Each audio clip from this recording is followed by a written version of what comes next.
All right, so welcome again to Military Guna TV, and this is the post-match reaction. Guys, please remember to smash that like button and ensure that you subscribe to the Military Guna TV. And guess what? Jamaica 2, Suriname 0. Jamaica 2, Suriname 0.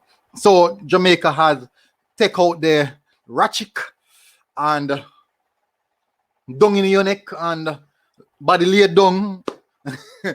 Dung a grung. So the thing set.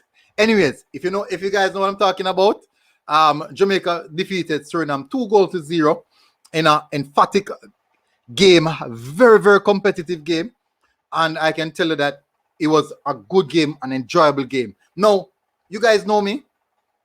I'm always critical. It doesn't matter how well we play or how good we play, or good we are or bad we play. I'm always critical. But what I'm going to do, I'm going to run through the starting lineup and tell you guys how we featured. So we featured in actually a 4-2-3-1, 4-3-3 on some sides, but it's actually literally a 4-2-3-1. We had Daniel Johnson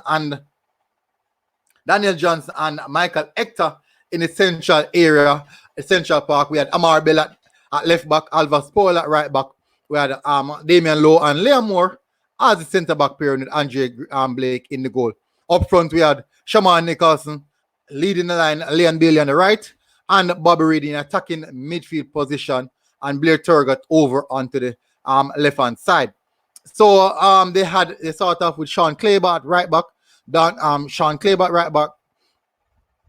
Curlew at left back, Ryan Dunk and Lerdam, Brian Dunk as the defenders, Dan Curlew, Sean Claiborne as the wing and Apps as the wing back. So they play literally in a three at the back system, very complex system. I think it's more likely a three at the back in which they invert, but more likely a changeable system. I would definitely say more likely a changeable system. They had Apps at left back, Claiborne right back, Malone and Dunk as the centre back pair, Lerdam as the central attacking the central defender. Central defensive midfielder. Why am I stuttering? A Becca on the left hand side, Bessie Soar, Dunker Low leading the line, and just Yosefunov on the right hand side with Vlater leading the line. Now, there's so much to take away from this game. So much to take away from this game. All we can say is this: it was a good game, a very enjoyable game. I enjoyed that game. Now, in the first half, we literally got our 2 goals in the first half. We got those 2 goals in the first half.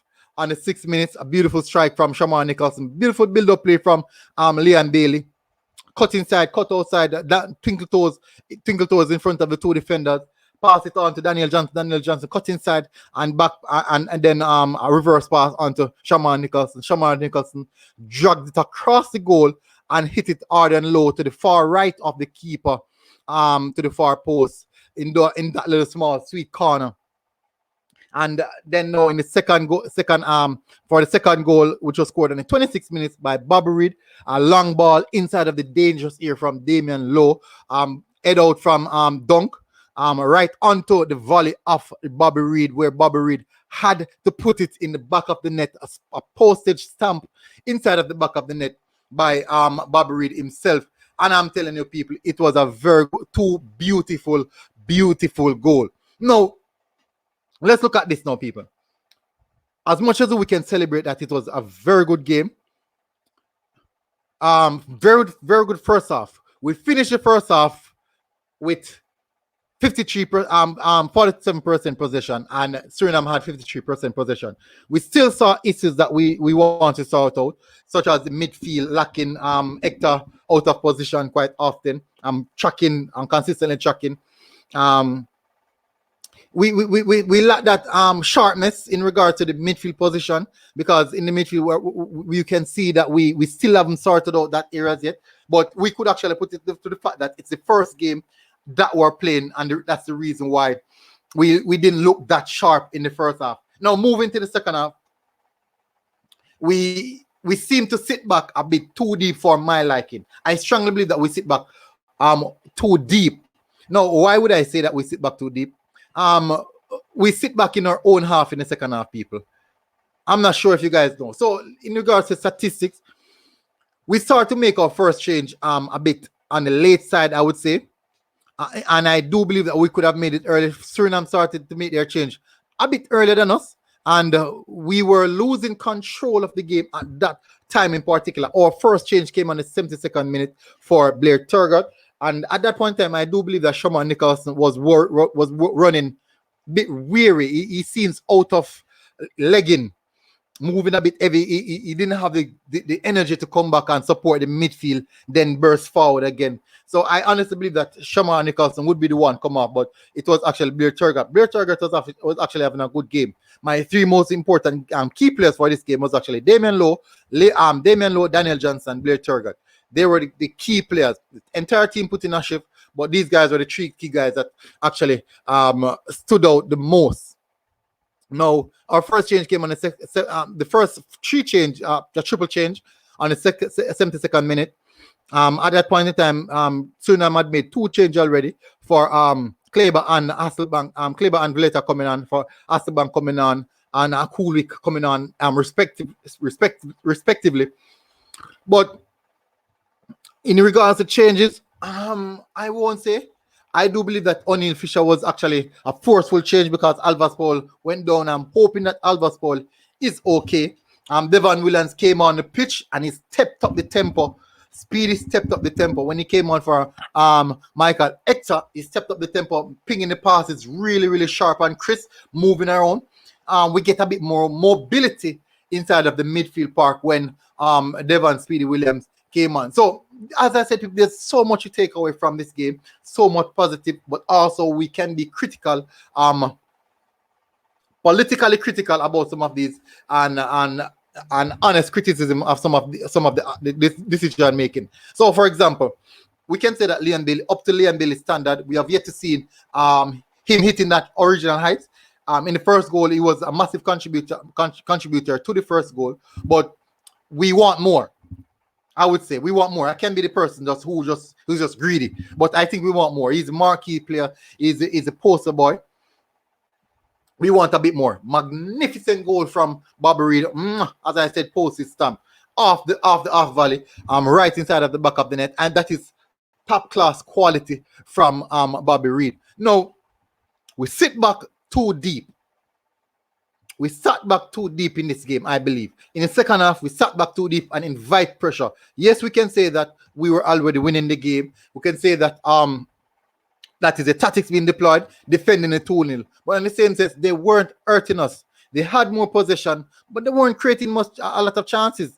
They weren't creating significant chances that I would say that these chances are goal scoring opportunities. There's so much opportunity. We got one that went right across Boza's feet inside of the 18-yard box, whipped across by Alvas Paul, in which he didn't heat his breakfast.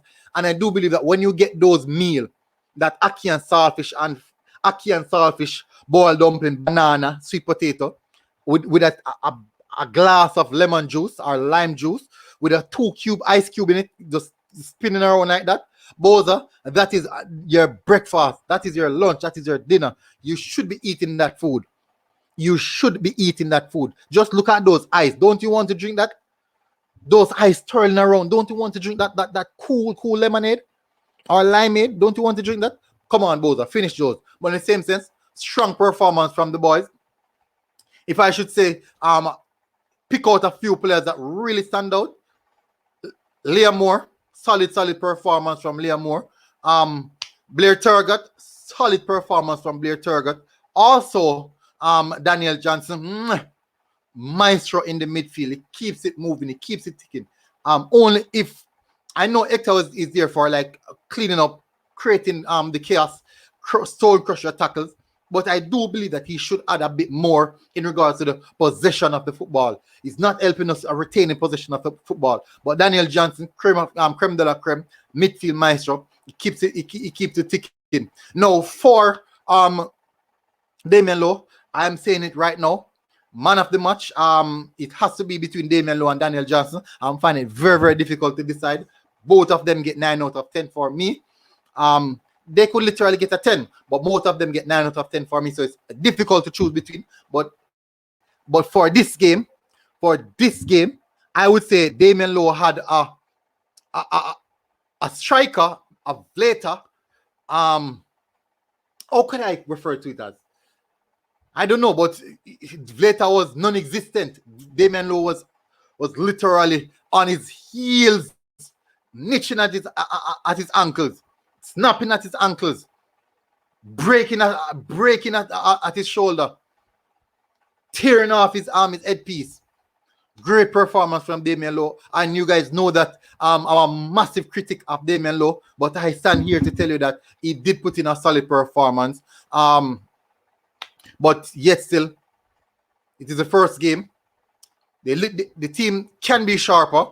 At least now we know that the butterflies are now out of the tummy. I'm expecting us to see a bit more dominance in possession. I'm expecting us to see a few more goals because we created those goals. We should have gotten those goals. Those are the things that I'm expecting to see. But I have to say, I honestly enjoyed this game. Solid game. I don't see how we can turn around and say that this was not a good game. But at the minute, we are actually at the top of the table. Let's see if we can keep that up. Let's definitely see if we can keep that up. Moving into the next aspect of the game. So we face Costa Rica. Is it Costa Rica? Anyways, oh yes, we face Guadeloupe. My bad. We face Guadeloupe on the next journey, which is Friday coming. I'm hopeful that this is gonna be another thrashing for us, putting us on 6 points as early as possible. We will trash them. Definitely, if we can. I do believe that Guadeloupe have a good team, but we can definitely beat them, and we can expect us to move into the phase of which we are going to the finished article of what we want to do. So massive respect. Great turnout from the fans. The fans really showed what it means to play for, what it means to watch and enjoy and love our national team. Big respect to the fans. Massive respect to all the Reggae Boyz fans. Thank you very much. Continue to subscribe to Military Guna TV as we grow together. This has been a good one, people. Respect for everyone. Enjoy your night, people. You can actually sleep good tonight because Reggae Boyz won a game solid and convincingly. We slapped them. We definitely slapped them. There's no other way to say it. 2-0 loss from Suriname. 2-0 victory in regards to the Jamaican team, to the Reggae Boyz. There's no other way to look at it. We slapped them. Massive respect. Well done, Tapa Whitmore. Congrats and well done, Paul Hall and Tapa Whitmore, for your hard work. And the team morale is shown. The hard work that the guys are putting in the training is now coming to fruition. It is now coming to the real stage. And I want to say, well done to you guys. See you guys again. Massive respect. Military Guna TV people. And guess what? It was a good outing for the Reggae Boyz. And I wish I could talk a bit more. But guess what? I know you guys are tired. I know you guys are tired. And I'm a happy person. We slapped them. And that's final. Doesn't matter what anyone. It doesn't matter what we want to look at it. But we definitely slapped them. Now we have to re-look at some of the players. Now, I know a lot of people are calling on for Maggie and Andre Gray. But guess what? We have an entire tournament. We will see these guys. Military Guna TV people. Guess what?